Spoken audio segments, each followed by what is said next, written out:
Deadlock just got its biggest major update ever, featuring brand new patron designs. You can now drop gigantic mystical pianos on your opponents, you can shrink yourself down and become Abrams Jr., and you can even spray paint and vandalize. This update has everything. Drifter's even got a new crouch animation and been given a home. You can see the Maelstrom has also opened up over the hideout. The cursed apple has forever changed. Let's get into patch notice and see just what Valve have done in their first major update of 2026. As always, I'm your host Jackie, and you're watching Patch Notice on Dead Air. Old Gods, New Blood. That's the name of the major update we just received. And boy oh boy, is it chock-a-block full of incredible new content. First and foremost, hero voting is back, with a cast of 6 new heroes trying to get their spot in the Cursed Apple. Apollo is one of them, aka the Fencer. You've also got Rem, described as helpful, tiny, and apparently quite sleepy. He seems to want to cause a little bit of mischief though, as you can see he's hanging off the chandelier in the hideout currently. Valve have brought back the shades from last time around, and they do look really cool. We get a bit of a look at how these heroes are going to look once we get their real models once they're unlocked. Venator is an interesting design, being some sort of vampire hunter from the Vatican. You've also got Celeste, who seems to enjoy circus acts and all sorts of sideshow maneuvers. I wonder what sort of abilities she's going to be packing. Moving on from that, you've got Graves, the Necromancer, morbid area denial. That's what they've described her kit as. You've also got Silver, and this one is literally a werewolf, described by Valve as a feral hot mess with a transformation ultimate. Oh boy, that is going to be exciting. Can't wait to get our hands on all of these heroes, and hero voting will be going on twice a week, so make sure you're getting your games in so you can choose who you want to see in the Cursed Apple next. You'll also notice that the hideout has had some renovations, and those connecting tunnels that I showed off a few days ago in the last episode of Patch Notice has now been very fleshed out. There's all sorts of intricate designs and a whole back area that I imagine Rem and Calico will be able to go in. Hero voting itself works a little differently this time around. Playing your first game of the day and getting a win will result in giving you 4 additional votes, so you want to make sure you're playing at least one game of Deadlock a day, and preferably winning it. On top of that, they've added sprays, a classic Valve mechanic from Counter-Strike Team Fortress 2, and now you can use it in Deadlock to show off who you want to unlock first. Interestingly, you can also troll your enemies if you don't want their hero getting in, by meleeing the posters and tattering them. You can also see Rem's has a unique Easter egg where it looks quite angry when it's damaged. I love the fact it seems like Rem's was handcrafted by him, as it just says vote for me rather than the others that seem to have been designed as propaganda posters for these characters. Weirdly, the voting table this time features a sewing kit. Not sure why. Valve, please fix. Another interesting addition is that error message I showed you last patch notice is actually a rat trap with a block of cheese, and there's 2 of these that have been added. The other one is inside the Rem room, or the Ava room, the small room at the back of the hideout. Weirdly, if you now add on the fact a few patches ago we got this newspaper clipping that says the rich battle over a piece of cheese, and these 2 rat traps, and this bit of artwork that I found inside of the game files that's been added to the game with this update, not only does it show some cool concept art, but you can see a rat. Are we actually getting ratfella? I hope so, deadheads. Next, you can see the brand new loading intros that we get on match start, and as Valve adequately put it, behold the patrons. Up first, the Hidden King. The Amber Hand is forever changed, as the stretching shadow of a skyscraper, a boarded up apartment in Hell's Kitchen, the Hidden King exists in the cracks of the city, waiting for his followers to usher him into the light. That's right, the Hidden King. And doesn't it look incredible? Both Stage 1 and Stage 2 of this new patron look mind-blowing. The animations are so finessed, the way it's been put together, the sheer aura of the design let alone the voice acting, by the way. We've got Mr. Krabs voicing this patron. What more could you physically want from a Deadlock update? But I love the little details. Look at the way Valve have added elements like this. It almost seems like they're distilling this magma or potential fluid that's in the back of the building, what they're using to design and mass produce the candle troopers on the Hidden King side of the map as some sort of ritual to perhaps create music. Music seems to play a huge role in the Hidden King's overall design and thematic nature. You can see the new shrines are quite literally gargantuan speakers that are outputting some huge waves. On top of that, the entire base is just littered with them from head to toe. Both bases have been given air vents as well, so you've got an opportunity to use these bounce pads now to have more intricate fights inside the base. One of my favourite things is this detail. It's now beautiful if you look up in Deadlock. Before, ceilings were kind of an afterthought. Now you can see there's been so much care that's been put into it. You want to turn your head and really take in the entire map, no matter where you are. Personally, for me, as it stands right now, this is Source 2 at its finest. I think this is really testament to how good Valve, and especially the Deadlock team, have gotten with the engine and really understanding what they want Deadlock in 2026 to be. It's been given once again what feels like a brand new art style, but it just hits. The overall thematic nature of the Hidden King's base is a 10 out of 10. Even the new base guardians look delectable. But we must focus now on the Archmother. Of course, we can't forget about the Sapphire Flame, redesigned as the Archmother and listed as glass, steel, and stone. Order and power where once there was none. The Archmother has always guided the Founder's hands, and now it is time for them to welcome her home.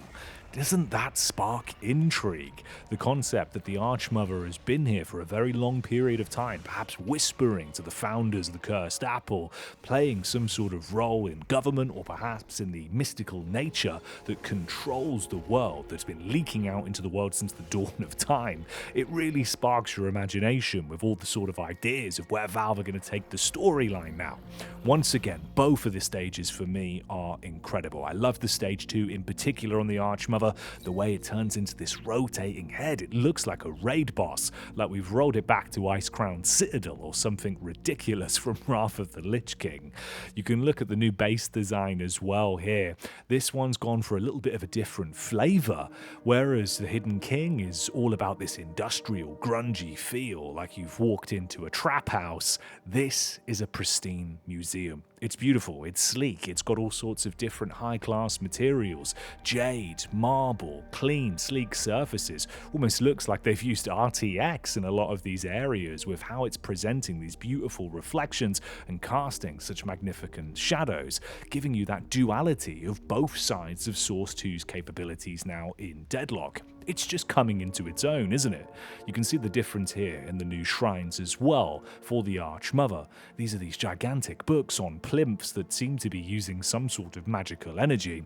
I love these as well. References back to Neon Prime have been kept in, with some of the old Neon Prime statues being tucked away in the museum as if they're old ancient artifacts. What a fun nod to what this game was before it became Deadlock. It's a beautiful way to pay homage to their previous work, with how long this game's been in development and how many different working titles it's gone through. Neon Prime, Shadowline, and now finally what we've got here, Deadlock in 2026. Beautiful to see Valve's work paying off to such a magnificent fashion. You can see the outside look of the base as well. It's breathtaking. The ceiling looks amazing. The entire design, everything's just come together and given you this incredible contrast of two sides. And that's taken one step further with the revamped troopers. Let's put them under the microscope. You'll remember rightly, of course, for the longest time in Deadlock, since its beginning, really, when we all first got our hands on the game way back in 2024, the palette swap was effectively all we had for the troopers to differentiate them from one another. You effectively just had the Sapphire Flame and Amber Hand having the same candle troopers. As much as it was awesome to watch them slowly disintegrate and lose more and more wax the more damage they took, they weren't really unique. Now they absolutely are. The banner troopers, of course the medics of Deadlock's trooper world, have such intricate designs, with both of them having stark contrast and physical physics as well. You can see the fabric shake around as they move in and out. They also disintegrate on death in a far more interesting manner. They literally blow up.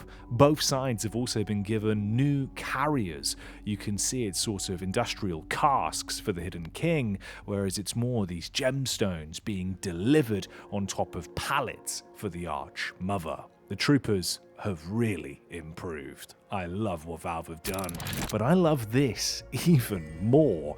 There's a whole tunnel system beneath the map. Deadlock has expanded. The map has actually had an entire redesign here. It's just below surface level, so I'm not sure how many players have instantly realized it, as it stands right now, Ava the cat is the only character that can get in here. But I think Valve plan to expand on that. Of course, with Rem being added to the game, it feels like these tunnels might have even more purpose in future. Especially if you've been playing the new Street Brawl game mode, you'll know there's a shrink ray item, so maybe, just maybe, we'll all be able to get into these tunnels soon. Daisy seems to think so, and honestly, I'd be inclined to agree with her and think it'd be awesome for all of us to have shrink ray and be able to run around in these tunnels in the near future. Shout out again to Daisy as well, by the way, for making that overlay that shows you where all the tunnel systems are, so you can learn your way and don't get lost in the tunnels. Moving on from that, let's get into Street Brawl. Oh boy, if Valve didn't give us enough with this update, Street Brawl is quite possibly the biggest cherry on top of the whole damn thing. They've effectively added a roguelike ARAM style game mode, and it's so well designed. It's fleshed out to such a high degree with all sorts of cool animations, amazing music, it's fun, it's fast paced, and honestly, it just seems to work. I really love what they've done with Street Brawl. I think I actually might start playing more Street Brawl than regular Deadlock, because it's just so addictive. You can jump in, punch people to death, get all sorts of ridiculous items, enhanced items, and hey, maybe even legendaries. That wasn't hyperbole, by the way, at the start of the video. You literally can drop a piano on someone's head. And when I say someone, I mean the entire team. Hell, the entire server. This thing is gigantic. It's effectively knockdown times 1,000,000. And you actually can shrink yourself down. This is what shrink ray does. Turns you into a small, speedy fella so you can bounce around. But if you want something more aggressive, hell, why not cast 4 bebop ults from the middle of your body and ruin everyone's lives? This is how interesting Street Brawl is. It's full of gimmicks, it's full of fun, it's aggressive, and realistically, I think this is one of the best things they've added to Deadlock in its entire development. If you want to blow your foes away and make them so frustrated they turn off and don't even look at you, yeah, you can do that in Street Brawl. These are the items as well that you'll be able to play with if you're one of the lucky ones that pulls a legendary. As I said, it's more of a roguelike, so you will have to roll the dice and hope you can get a legendary item each time you play. And again, it's got to be said, big ups to Daisy for really cooking on the graphics this time around. We both had so much fun making this episode. I was having a field day with all sorts of different editing styles, just lapping up everything Valve have given us. It was a back and forth process of us playing the game and then diving into a creative session of making this very fun episode of Patch Notice. So I hope you're enjoying it, and I hope you don't forget to like and subscribe to Dead Air. Next then, let's move away from the amazing game mode that is Street Brawl and join the queue for the Curiosity Shop. Seems like everybody's lining up for 2 brand new items. And hell, can you really blame them? If you don't know about these, you will do soon. Certainly if you're a Paradox main, as honestly, I'm going to be picking up Ballistic Enchantment an awful lot. You can imbue an ability with an increased range. There's a lot more that both of these items do though, and they're actually quite fun in how they're designed. Also, I think this is the first time we've got a gun imboon in Deadlock, so that's sick in its own right. Both of those are worth playing around with, and I think will be incredibly meta. Recharging Rush is also pretty cool, effectively giving you charges back quicker for large bursts of damage. What's not to like about that? And what's not to like about this? Look at these awesome new designs on the channel bars. You remember before it was just a small box that said your casting ability. Now it's themed, it's got movement, it's jazzy, and it's so easy to tell what's happening. If you're casting, if it's near running out, if it's starting up, everything just kind of visually makes sense. Interestingly, I've seen a few people saying they find the visuals of the game a little bit harder to understand now. For me, it feels like everything really pops. It's got color, it's got style, and it just kind of makes sense. Suppose it'll just take some time to get used to it for many players. I think I have the benefit of having aphantasia, so the minute I see it, it's new, and I just appreciate it as if it's been there forever. Anyway, let's have a look at the new top bar, the way Valve have redesigned the UI. There's only one bit I don't love about that, and that's going to be the new chat. I think a few people seem to share this gripe. Deadlock chat was so iconic, but again, I'm sure we'll get used to it. Everything else, though, is vastly better, including this. You actually now have a built-in timer for midboss. It's just on the minimap. That's so genius. How didn't we have this before? And how didn't we have this before? Your camera will now actually physically punch through objects. This is a cool bit of tech that Valve have added in, so shout out to whoever at Valve made this one, as it's awesome. It kind of fades out whatever's blocking or restricting your vision rather than awkwardly moving the camera. And by the way, that's not all they've done to make the game better in terms of quality of life. The settings menu is absolutely S-tier. They've just fixed it, haven't they? You can search for settings, you can customize every single individual thing about your crosshair, almost at the point as we've got the same level of detail as Counter-Strike 2. They've really just sat in the kitchen and cooked and cooked and cooked until they've served us some sort of magnificent Deadlock souffle that does not deflate. There's a random button, so you don't have to pick all the heroes if you want a random. You get hero priority tokens when you play a lot of games so that you can try and actually play the new hero you want to play. And the ziplines look amazing now. They physically show you crunching down onto that ley line and cause a visual effect that I never even knew I wanted. They've also removed the cages and made them look far cleaner visually. And when I talk about things looking far cleaner visually, this should help so many new players. I've played with so many people that have come over from Counter-Strike or various other games, and sure, they've picked up the mechanics of running and shooting, but they struggle with MOBA. They can't find camps, they don't know what's going on, they don't know what a neutral is. So this should really help them. Any objectives, effectively anything, is now marked with the classic Valve outline. You know it, you love it, you've seen it in Left 4 Dead, you've seen it in all those classic Valve games, and it's back now in a great fashion. It'll outline all sorts of points of interest: troopers, neutrals, guardians, walkers, everything. Even enemies have a glow around them, so it's easier to see things. So in my opinion, Valve have done a great job of tightening up visibility and quality of life in so many smart ways. Hell, even the damage numbers float in a far better manner. You can tell if it's bullet damage or spirit damage. You have these neat little pop-ups when you're getting these criticals off and really tagging someone with a dot or an AoE, and they even upgraded all of the portraits. You can see there's sort of portraits for killing sprees when they're gloating, or critically low HP portraits when they're nearly dead. Some of these look ridiculously funny, or in other regards, quite spooky or sad. You can see there's a lot of emotion that's been put into all of these. I really love the Haze one, the way she just sort of turns into smoke and dissipates. Holidays looks like a cat that's fallen in water, like she's quite upset and it's all gone wrong. Why is Ivy so bloody smug? Kelvin's is actually quite funny. Lady Geist's is insane as well. Look at the critical on that one. There's so much that's gone into these, where Valve have just played around with all sorts of unique ideas and mixed in some really different character designs. It feels like you get a taste for who these characters are and a bit more of a connection with the heroes, with their personality coming across, and some of them really go the extra mile. I don't even imagine these are the final product as well. As you can see, a few of them have artifacts of being somewhat lot edit to the previous portraits, changed in some ways, drawn over in others. This is the closest we get to an actual look at maybe a finished design for Magnificent Sinclair if they ever change him from being that test dummy. I do enjoy Vindicta's smug grin and the way Viscous just looks like a deflated ball. Everything about these is actually quite fun, and I think it is really interesting what Valve have done with it. You can see the contrast between the old and the new in a few of them as well, almost as if they're trying out some new styles. What do you think, and what's your favourite? Let us know in the comments below. And what do you think of this? The new endgame screens. They've really nailed it with this one. I love what they've done. I think it's infinitely better, so much more readable, gives you information, lets you approach things in a fun way, and actually makes you feel like you've done something good if you get one of those key players. So in regards to quality of life, UI, game modes, and heroes, all that jazz, yeah, it's a 10 out of 10. It's arguably the best major update, if not just the best update, hands down, Deadlock has ever received over its public development period.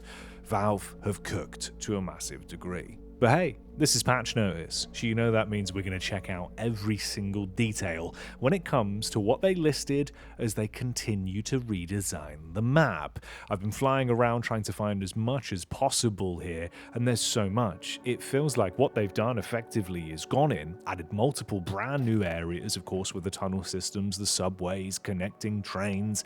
Daisy got a wish. They actually kind of did turn Midboss Arena into a train station. We've got all these unique retextures as well in the secret shops. You'll find a lot of placeholder textures gone. They've been removed. Things that just said Amber Hand or Sapphire Flame or interior this, interior that, they're gone, and we actually have those physical things now being represented.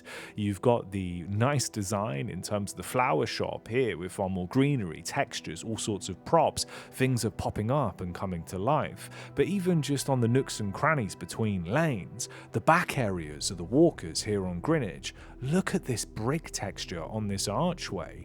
This whole area has been converted into some sort of massive, insane asylum, and that's just so damn awesome. It's this hulking building that takes up a whole load of the eye line. You can see it in the skybox, you can see it when you look up. Green Lane and Greenwich overall has got such a facelift with this update. There's a graveyard, a gigantic library. They've completely replaced the entire statue with this new owl that's got all sorts of little details to it. And lighting, by the way. Lighting is a big part of this update. Feels like time's changed in terms of it being a bit more dusk now, so there's lots of lights, everything's illuminated in a different way, things are bright but almost more readable with this unique lighting style. Everything's got a bit of a glow, everything's got aura, there's candles, there's spotlights, there's big bulbs, everything's just projecting some sort of warm glow. You can even see this building, the garage, that by the way is one of the oldest prefabs in Deadlock. This was in the original testing maps, this was in Caldera Trooper, this has been there for so long. It's finally been replaced. It's become something brand new. Roadkill written across it. Intricate red neon glow downstairs beneath as well. The bodega, with the bodega upper areas being completely revamped as well. Look at these alleyways. Look at the detail. You know what? Stop looking. Get back out there. Play. This is the best update Deadlock has ever had. Why are you not playing the game? And why are you not subscribed to Dead Air? Catch me and Daisy back with even more content soon. I hope you've enjoyed this feature edition of Patch Notice on the Old Gods New Blood major update for Deadlock. See you later.